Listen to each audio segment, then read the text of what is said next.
Terungkap awal mula kecurigaan adanya praktik tidak sehat yang dilakukan PT Sri Rejeki Isman Tbk, Sritex, hingga membuat ex-direktur utama Sritex periode 2005 hingga 2022, Iwan Setiawan Lukminto, ISL. Pimpinan Divisi Korporasi dan Komersial Bank BJB berinisial Diki Syahbandinata dan mantan Direktur Utama Bank DKI tahun 2020 berinisial Zainuddin Mapa menjadi tersangka. Diketahui ada kejanggalan dalam pemberian kredit perbankan kepada perusahaan tekstil tersebut. Hal inilah yang membuat Kejaksaan Agung, Kejagung, menindaklanjuti dan menemukan keanehan di laporan keuangan perusahaan ini. Dilansir dari Kompas.com, Direktur Penyidikan pada Jaksa Agung Muda Pidana Khusus, Jampitsus, Abdul Kohar menjelaskan, awalnya perusahaan tekstil itu mencatatkan keuntungan sebesar Rp1,24 triliun pada tahun 2020 di dalam laporan keuangannya. Dalam laporan keuangan PT Sri Rejeki Isman Tbk telah melaporkan adanya kerugian dengan nilai mencapai 1,08 miliar AS$ atau setara Rp15,65 triliun pada tahun 2021. Ucap Kohar saat menggelar jumpa pers di Gedung Bundar Kejagung, Jakarta, Rabu, 21 Mei 2025, malam.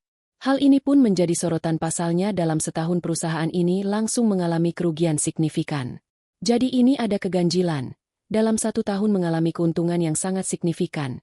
Kemudian tahun berikutnya juga mengalami kerugian yang sangat signifikan. Inilah konsentrasi dari teman-teman penyidik. Imbuhnya. Ia menambahkan, Sritex dan entitas anak perusahaan memiliki tagihan atau kredit total yang belum dilunasi hingga Oktober 2024 sebesar Rp3,58 triliun.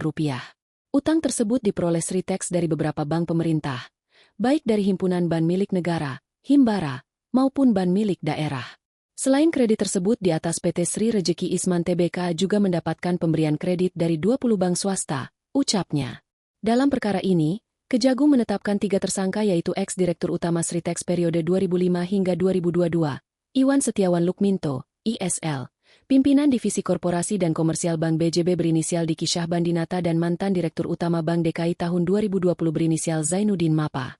Akibat adanya perbuatan melawan hukum tersebut, negara diduga mengalami kerugian keuangan sebesar Rp692.987.592.188 dari total nilai outstanding, atau tagihan yang belum dilunasi sebesar Rp3.588.650.028,57. Adapun ketiga tersangka dijerat dengan pasal ayat 1 atau pasal 3 Yungto pasal 18 Undang-Undang Nomor 31 Tahun 1999 tentang Pemberantasan Tindak Pidana Korupsi sebagaimana telah diubah dengan Undang-Undang Nomor 20 Tahun 2001 Jo.